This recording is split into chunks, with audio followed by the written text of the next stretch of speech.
అసలు limits and continuity chapter EAMCET point of వ్యూలో కానీ లేదా మెయిన్స్ పాయింట్ ఆఫ్ వ్యూలో కానీ కంప్లీట్ చేసుకునేటట్టయితే ఎలా కంప్లీట్ చేసుకోవాలి, ఏ కాన్సెప్ట్స్ని కంప్లీట్ చేసుకోవాలి, ఆ కాన్సెప్ట్ మీద బేస్ అయ్యి మనకి డౌట్ దట్ ఈస్ బిట్స్ అడిగే ఛాన్సెస్ ఎలా ఉంటాయి, ఇవన్నీ కూడా ఈరోజు క్లాస్ సెషన్లో చూద్దాం. క్లియరా?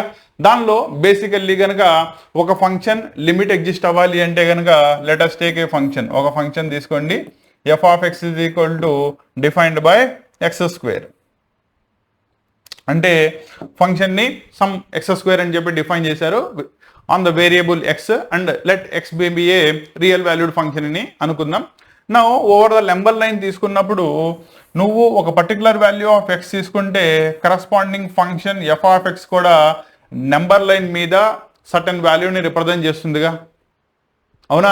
నో ఈ సబ్స్టిట్యూషన్ చేసేటప్పుడు ఈ ఎఫ్ ఆఫ్ ఎక్స్ని as x tends to a reach అవుతున్నప్పుడు ఎక్స్టెండ్స్ టు ఏ ఇటుపక్క నుంచి రీచ్ అవ్వచ్చు, లేదా ఎక్స్టెండ్స్ టు ఏ ఇటుపక్క నుంచి రీచ్ అవ్వచ్చు.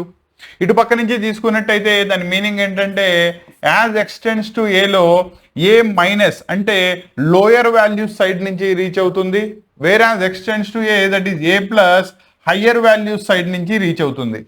అప్పుడు ఇలా ఫైండ్ అవుట్ చేసుకుంటే దాన్ని limit extends to a minus f of x అని కనుక డిఫైన్ చేసినట్టయితే ఇక్కడ వచ్చేటప్పటికల్లా limit extends to a plus f of x అని డిఫైన్ చేస్తారు.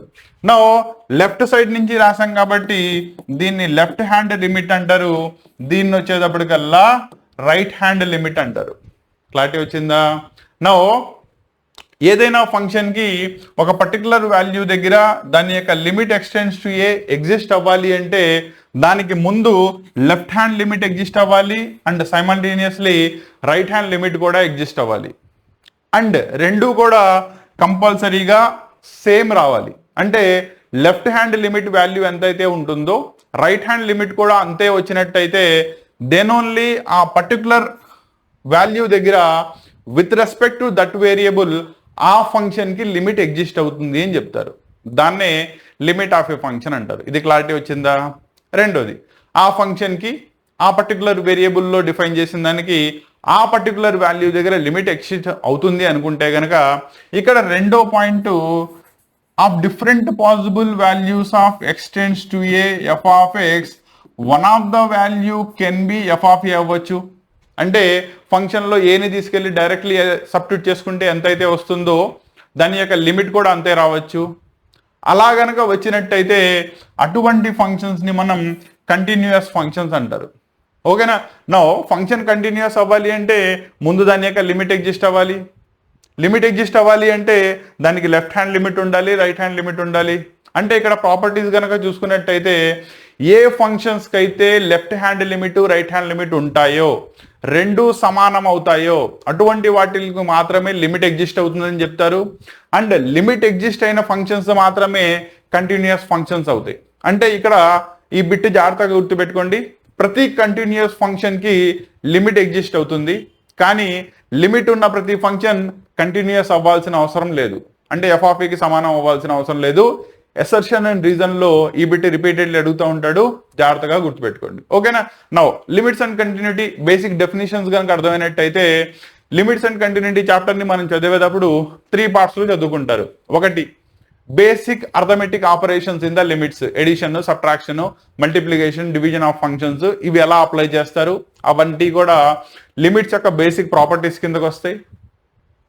రెండోది లిమిట్స్లో సర్టెన్ ఫంక్షన్స్ తీసుకున్నప్పుడు వాటి యొక్క వాల్యూస్ ఎప్పుడు కూడా ఆ ఫామ్లో ఉన్నప్పుడు ఒకటే వాల్యూ ఉంటుంది. వాటిని మనం స్టాండర్డ్ లిమిట్స్ అంటారు. ఈ స్టాండర్డ్ లిమిట్స్ని ఉపయోగించుకొని లిమిట్ ప్రాబ్లమ్స్ని చాలా ఈజీగా సాల్వ్ చేసుకోవచ్చు. సో రెండోది వచ్చేటప్పటికల్లా స్టాండర్డ్ లిమిట్స్ ఏంటి, వాటి యొక్క వాల్యూస్ ఏంటి, దీన్ని చదువుకోవాలి.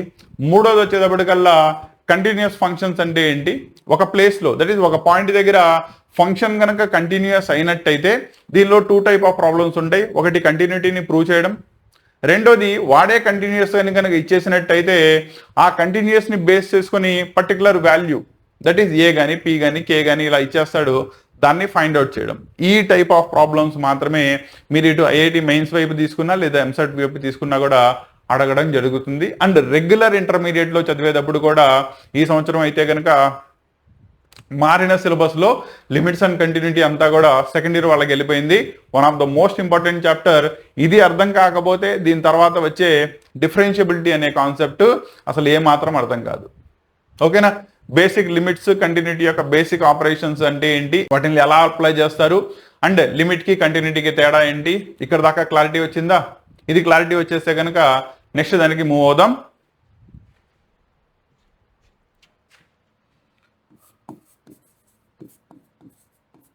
సో నెక్స్ట్ వచ్చేటప్పటికల్లా ప్రాపర్టీస్ ఆఫ్ ద లిమిట్స్. అంటే ఒక ఫంక్షన్కి లిమిట్ ఎగ్జిస్ట్ అవుతుంది, ఇక్కడ దాకా అయితే తెలుసు.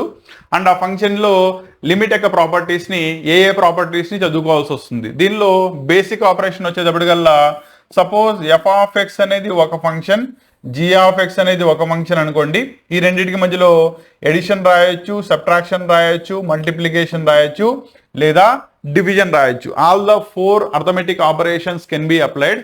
అప్లై చేసుకున్నప్పుడు యాజ్ ఏ హోల్ ఈ మొత్తానికి మనం లిమిట్ ఎక్స్టెండ్స్ టు ఏ గనక అప్లై చేసినట్టయితే ప్రాపర్టీ ఏం చెప్తుందంటే limit is completely closed under addition, subtraction, multiplication, division. అంటే దాని మీనింగ్ ఏంటంటే రెండు ఫంక్షన్స్కి మధ్యలో ఉన్న ఆపరేషన్ నాలుగిట్లో ఏది ఉన్నా కూడా ఆ రెండు ఫంక్షన్స్కి లిమిట్ అనేది కంప్లీట్లీ డిస్ట్రిబ్యూట్ అవుతుంది అని. అంటే దాని meaning limit extends to A F of X,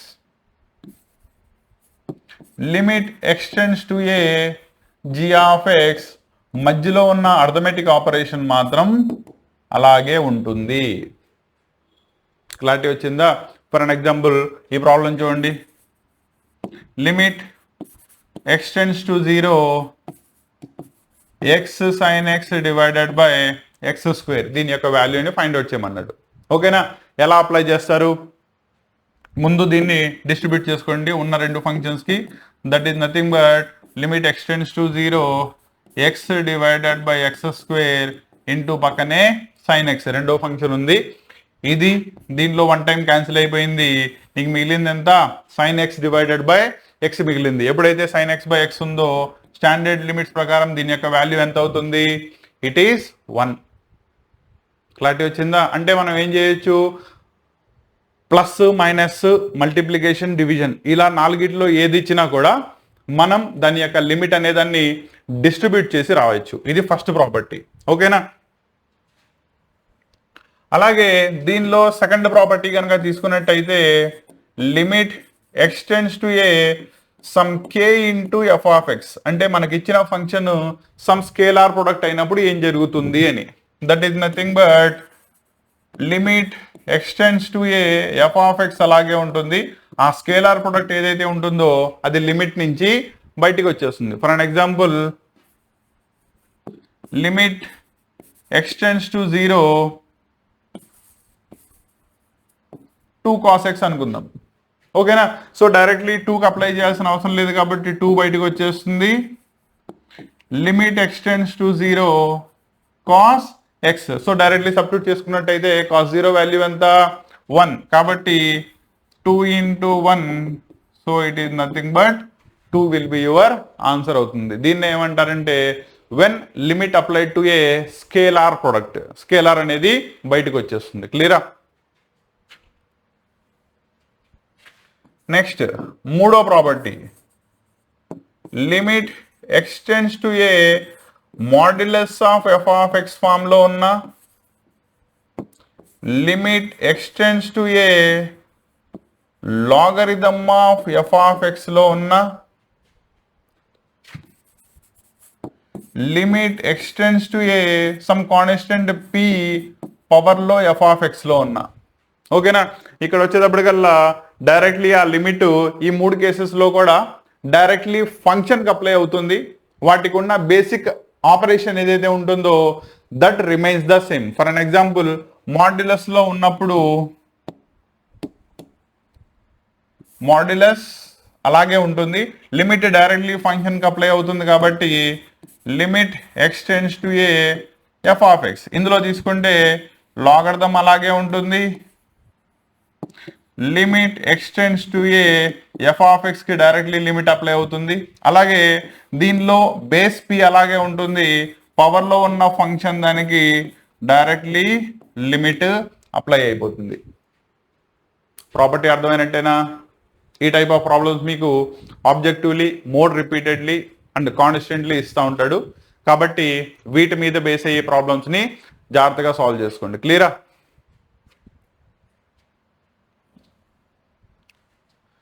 next property that is సీక్వెన్స్లో కనుక తీసుకున్నట్టయితే ఫోర్త్ ప్రాపర్టీ అనుకుందాం. నా దీంట్లో ప్రాపర్టీని జాగ్రత్తగా చూసుకోండి. Limit extends to A F of x, రెండోది వచ్చేటప్పటికల్లా పవర్లో జీ ఆఫ్ ఎక్స్ ఉంది. చాలా ఇంపార్టెంట్ వన్.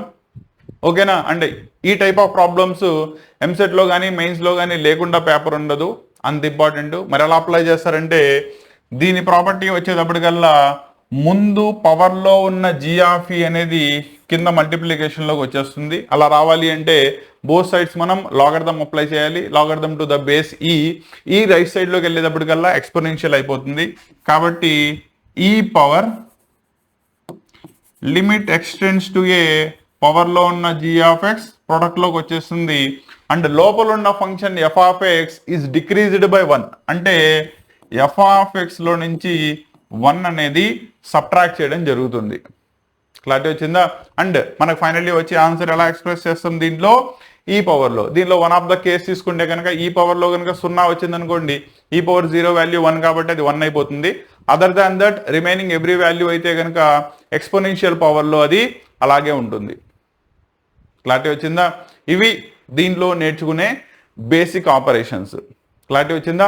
దీంతో పాటు ఆబ్జెక్టివ్లీ కనుక తీసుకున్న వాళ్ళైతే కనుక మీకు 5వ ప్రాపర్టీ ఒకటి వస్తుంది. That is L hospital rule అంటారు. ఓకేనా? యాక్చువల్లీ ఇది మీకు రెగ్యులర్ ఐపీ సిలబస్లో కనబడదు, ఆబ్జెక్టివ్లీ బ్రిక్స్ ప్రాక్టీస్ చేసుకునేటప్పుడు మాత్రమే కనబడుతుంది. నా ఇది ఎప్పుడు అప్లై చేస్తారంటే మనం limit some extends to A F of x divided by g of x. అంటే ఎలా ఉన్నాయి? When two functions are in quotient with each other, డివిజన్లో ఉన్నప్పుడు ప్రాపర్టీ ఏం చెప్తుందంటే దీని యొక్క లిమిట్ అప్లై చేస్తే ఎంతైతే వస్తుందో limit extends to A f dash x by g dash x చేసినా కూడా అంతే వస్తుందని చెప్తుంది. అంటే ఆ కరస్పాండింగ్ ఫంక్షన్స్ యొక్క డిఫరెన్షియల్ వాల్యూస్కి లిమిట్ అప్లై చేస్తే ఎంతైతే వస్తుందో డైరెక్ట్లీ ఫంక్షన్ చేసినా అదే వస్తుంది. ఇది మీకు దేనికి పనికి వస్తుంది అయ్యా అంటే సర్టెన్ పవర్స్లో న్యూమరేటర్ బై డినామినేటర్ మీకు ఫంక్షన్స్ ఇచ్చినప్పుడు దానిలో ఒకదాన్ని కంప్లీట్లీ కాన్స్టెంట్ కింద మార్చేయాలి, ఒకటి మాత్రమే మిగలాలన్నప్పుడు దాన్ని మనం some n number of times differentiation చేసుకుంటూ వెళ్ళొచ్చు. ఓకేనా? ఎప్పుడైతే కింద ఉన్న ఫంక్షన్ లాస్ట్లో ఎక్స్లోకి వచ్చేస్తుందో లాస్ట్లో కాన్స్టెంట్లో మిగిలిపోతుంది. మిగిలిన ఒక ఫంక్షన్కి మాత్రమే మనం లిమిట్ని అప్లై చేసుకున్నట్టయితే ఈ టైప్ ఆఫ్ ప్రాబ్లమ్స్ని డైరెక్ట్లీ సాల్వ్ చేసుకోవచ్చు. దాన్నే మనం ఎల్ హాస్పిటల్ రూల్ అంటారు. క్లారిటీ వచ్చిందా? సో ఎల్ హాస్పిటల్ రూల్ ఏం చెప్తుంది? When two functions are in quotient with each other, ఆ కోషంట్కి డైరెక్ట్లీ అప్లై చేసే లిమిట్ ఎంతైతే ఉంటుందో వాటి యొక్క డిఫరెన్షియేషన్కి అప్లై చేసే లిమిట్ కూడా అంతే ఉంటుంది అని చెప్పేదాన్ని ఎల్ హాస్పిటల్ రూల్ అంటారు. దీనికి సంబంధించిన ప్రాబ్లమ్స్ మనం ప్రాక్టీస్ ప్రాబ్లమ్స్ చేసేటప్పుడు జాగ్రత్తగా రివైజ్ చేద్దాం. అక్కడ మీకు మెన్షన్ కూడా చేస్తాను. ఓకేనా? మనం ఇక్కడ ఎల్ హాస్పిటల్ రూల్ని చెప్పాం, దీన్ని ఇలా అప్లై చేస్తున్నామని. కాబట్టి ముందు ప్రాపర్టీని అయితే కనుక జాగ్రత్తగా రివైజ్ చేసుకోండి. క్లియరా? సో ఇవి బేసిక్ ప్రాపర్టీస్ గురించి. క్లియరా? రెండోది వచ్చేటప్పటికల్లా ఈ ప్రాపర్టీస్ని అప్లై చేస్తే మనకి కొన్ని లిమిట్ యొక్క వాల్యూస్ ఎగ్జిస్ట్ అవుతాయి. వాటిల్ని మనం స్టాండర్డ్ లిమిట్స్ అంటారు. అండ్ ఈ స్టాండర్డ్ లిమిట్స్ మనం ప్రాబ్లమ్స్ని సాల్వ్ చేసేటప్పుడు చాలా అంటే చాలా ఈజీగా కన్వర్ట్ చేసుకోవడానికి, సాల్వ్ చేసుకోవడానికి, ఆన్సర్ ఎంత అవుతుంది అని ఎస్టిమేట్ చేయడానికి పనికి వస్తాయి. ఆబ్జెక్టివ్లీ చాలా ఇంపార్టెంట్. నా దీనిలో ఫస్ట్ ప్రాపర్టీ కనుక తీసుకున్నట్టయితే first one limit extends to a x power n. అంటే x is the variable, n అనేది సమ్ రియల్ వాల్యూ కనుక అనుకున్నట్టయితే when it is raised to the power of n, మీరు దీన్ని డైరెక్ట్లీ అప్లై చేసినప్పుడు మీకు ఎంత వస్తుంది? ఏ పవర్ ఎన్ అని వస్తుంది. ఇది అంత ఇంపార్టెంట్ కాదు, దీనికి అప్లికేషన్స్ వస్తాయి, అవి చాలా ఇంపార్టెంట్. రెండోది కనుక తీసుకున్నట్టయితే limit extends to a x power n minus a power n divided by x minus a. ఈ ఫామ్లో ఉన్నప్పుడు మీరు డైరెక్ట్లీ అప్లై చేయండి, a power n minus a power n 0 అయిపోతుంది. ఓకేనా? మనం లిమిట్ 0 అవ్వకూడదని కాదు, కానీ లిమిట్ ఫైండ్ అవుట్ చేసుకునేటప్పుడు 99% it will be A other than zero value, non zero value అవుతుంది. ముందు దాన్ని ఫైండ్ అవుట్ చేయాలి. ఇంకా నాన్ జీరో వాల్యూ కుదరట్లేదు అంటే it is a definite zero function అవుతుంది. అప్పుడు మాత్రమే దాన్ని చెక్ చేసుకోవాలి. అలా జీరో కాకుండా ఉండడానికి మీరు ఫ్యాక్టరైజేషన్ దగ్గర నుంచి ప్రతిదాన్ని కూడా అగైన్ చెక్ చేసుకోవాల్సి వస్తుంది.